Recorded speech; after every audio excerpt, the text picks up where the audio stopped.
교평에서는 항상 지금까지 수능 94년도, 2004년도 이를 계속해서 대학교 1학년 과정에서 출제할 거. 왜? 학문적 영역을, 수학 능력을 본다니까. 우리 대학교 올 수 있나 없나 보겠다. 그럼 대학교 1학년 과정을 배경은 그걸로 잡아서 내줘야 되잖아요. 그래야 그걸 가지고 공부할 수 있는 점이 그걸 쉽게 쓸지언정. 당연한 거잖아요. 왜? 고등학교 내용을 가면. 고등학교 교과는요, 전문 교과랑 일반 교과 크게 두 가지로 나눠요. 이거 2015년 국민국통교과과정이라고 해서 이때 나눈 거거든요. 이게 일반고고요. 일반 자사, 자율. 이게 외고예요. 그러니까 가르치는 게 달라요. 공통과목이라는 이름에 있는 게 전 국민 고1 때 배워야 되는 공통과목. 국어 교과인데 과목명이 국어인 거야. 영어 교과인데 과목명이 영어인 거야. 이 선택 과목 중에 일반 선택 과목이라는 게 국어 교과인데 뭐 국어원, 화법과 작문 이렇게 가는 거예요. 그 중에 선택하라고. 근데 외고는, 과학부는 이쪽으로 가요. 고등학교 1학년 때부터 과학부는 대학교 1학년 걸 가르쳐요. 고등학교 1학년 걸 하지 않고 2학년 것도 안 하고 3학년 것도 안 해요. 요쪽은 수능 범위가 아니에요. 요것도 수능 범위가 아니에요. 이것도 수능 범위가 아니에요. 요것만 수능 범위예요. 이게 2015년도부터 지금까지 이어지고 있는 방식이에요. 이게 되게 중요한 비밀이에요. 선택 과목 중 일반 선택 과목, 요게 수능 범위예요. 선택 과목 중 진로 선택 과목, 아까 여기 있었던 거 요거 수능 범위 아니에요. 그냥 A, B, C 절대 등급해줘요. 그냥 절대 평가 등급. 학생부 종합전형에서 이어졌던 그 방식 중에 하나예요. 꿈기 열정에서부터 시작했잖아요. 아까 아이들의 살아있는 교육 이렇게 한다고 했었잖아요. 그래서 고등학교 3학년 때 뭘 건드렸냐면은 너네 지금 대학 가가지고 무슨 공부를 할지 모르지 않냐. 미리 한번 맛봐라. 이거 고1 때 말고 고3 때 해라. 그래야 대학교 때 전공을 이렇게 선택하는 도움이 되니까. 그러니까 바빠 죽겠는데 이거 하라고 하면 이제 안 할 거 내가 뻔히 안다. 그러니까 A, B, C형이고 절대평가 해줄게. 이게 무슨 말이냐. 너네 학교 전원 A 받아도 내가 뭐라 안 할게. 한 맛보기를 한번 해봐. 그냥 이거죠. 고등학교 3학년 때 실질적인 내신을 바르는 일반 선택 과목은 몇 과목 안 돼요. 한두 개밖에 안 남고 다 이거예요. 다 이거. 이렇게 바꿨죠. 의도 자체는 좋아요. 이게 열정. 그러면서 이걸 한번 겪어보고 한번 해봐. 이 용어 꼭 하셔야 됩니다. 나중에 딴 거 설명할 때 제가 되게 중요한 내용입니다. 잠깐 수능 얘기로 다시 돌아가는 거예요. 같이 왔다 갔다 하셔야 돼요. 요 지문은 고등학교 2학년이나 1학년 마렵에 보게 되는 모의고사 지문에서 총 그때는 5개가 변별력을 가르는 문제로 출제되게 되어 있습니다. 이거 외워놓으시면 좋아요.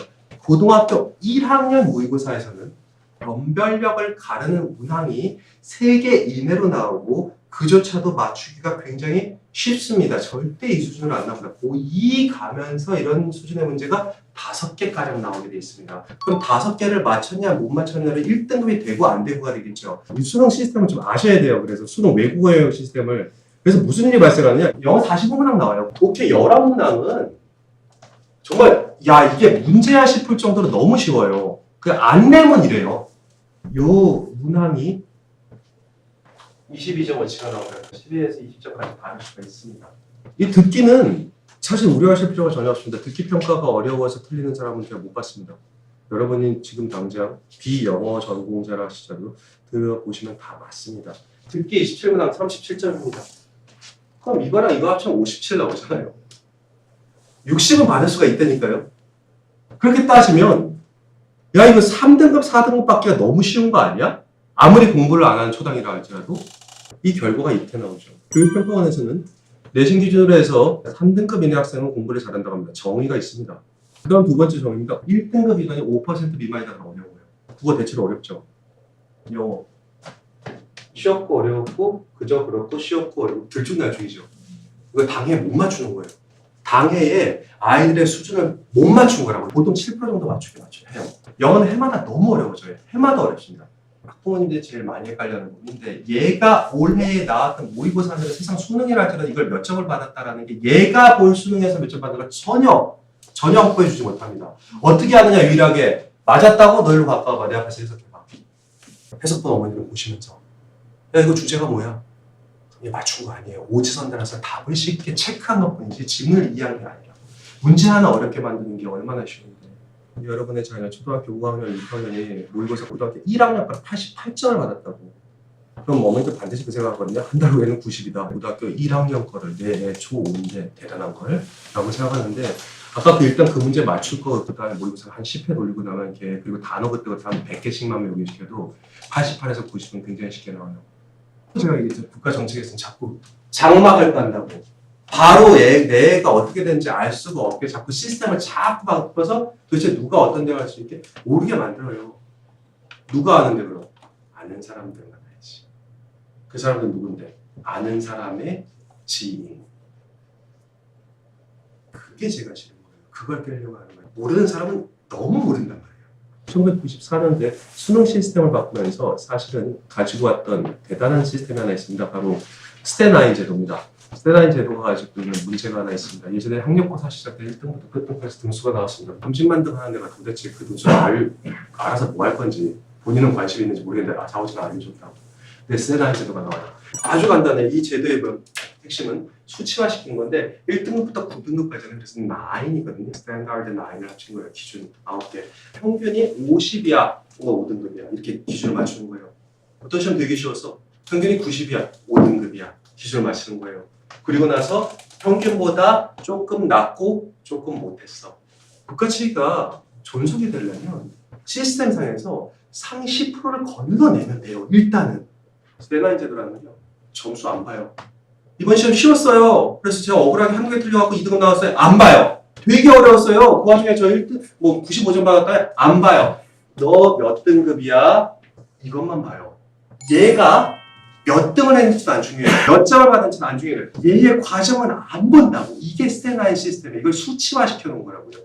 여기에는 관심이 없죠. 도대체 왜 1, 2등급 가지고 그 난리냐? 설명만 간단히 해볼게요. 시중에 이 표는 없어서 일일이 척 계산해서 만든 건데 이게 무슨 표냐면 지금 노골적인 표죠. 대학은요. 16개, 22개 이렇게 외우시면 됩니다. 뭐 서성한 중경 외심을 들어보셨잖아요. 권동원 선생님. 서울시는 16개냐 조금 완곡하게 여대까지 포함해서 22개, 거기다 의대까지 해서 그 모집 인원수를 지금 다 기록한 거예요. 까만 글자는 의대들이고요. 파란 글자가 의대가 아닌 일반 대학입니다. 거기에서 총 모집 인원인데 이걸 다 계산을 해봤더니 여기에 수도권 의대 995명입니다. 일반 대학, 의대를 제한 나머지 48,946명입니다. 5만 명가량 됩니다. 거기에다 비수도권 의대생을 다 뽑았어요. 그래서 다 더했어요, 이걸. 그러면 11.68%가 나오게 됩니다. 이 퍼센트가 뭐냐면 그 해에 수능 응시하는 사람과 소위 말하는 괜찮다 싶은 대학에서 총 모집 인원을 계산을 하면 수능 응시자 중에 11%가 여기에 가게 돼 있다고. 1등급 4%, 2등급 7%, 합치면 11%잖아요. 그래서 1, 2등급인 거예요, 항상.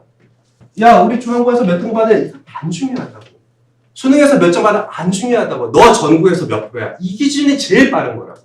그래서 얘가 자사고 가서 성공하겠다, 안 하겠다? 얘가 몇 프로쯤 할까? 이 계산을 해야 된다고. 중학교 내신은 절대평가란 말이야.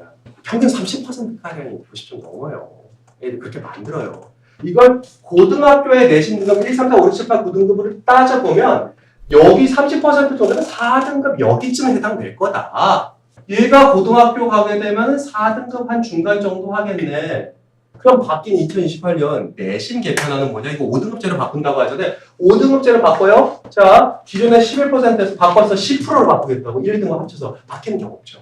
예전엔 1, 2까지는 인서울대, 이거 귀찮다. 애들도 줄었고 1까지 인서울 하는 걸로 하자. 나머지는 관심이 없더라고요. 말장난이지. 이게 뭐 대단한 거라고 가지고 막 이 이상의 가치가 없어요. 이 대화는. 똑같은 거예요, 그냥. 왜? 대학에서는 모집 인원을 줄이고 싶은 마음이 1도 없으니까. 작년에 이것 때문에 연구돼서 아주 난리가 났었어. 안 오는 거 반수생. 대박이죠. 연고대 문과 98% 추가 합격. 이거 다 징계받을 일이에요. 예상을 했단 말이야. 그래서 너 우리 학교 와라 했더니 뽑아주신 건 감사한데 저는 그 성적 가지고 거기 안 가는데요. 어디 갈 건데? 약대요? 한의대요? 어디 갈 건데? 의대요? 어디 갈 건데? 삼수를 해서라도 저는 서울대요. 실제로 스카이 가보면 반 이상의 재진 재학생 거의 없어요. 이 상황에서 너무 고자세였던 거지. 그러니까 애들이 다 안 간 거야. 연고대가 그렇게 됐어. 그럼 대학교 다 죽는 거죠. 그럼 어떻게 돈을 막 풀죠. 그리고 학생은 예전처럼 고자세를 못해요. 모셔가려고 해요. 그리고 버티다 먼저 자금이 약한 대학 먼저 무너질 거예요.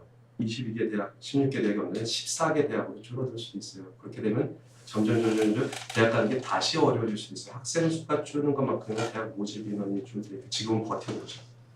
여기 안에만 들어가면 일단은 공부해요. 근데 여기 안에 들기 위해서 아까 말씀드렸던 바로 그걸 공부해야 되는데 그럼 이걸 이해하기 위해서 도대체 애들을 어떻게 가르치느냐?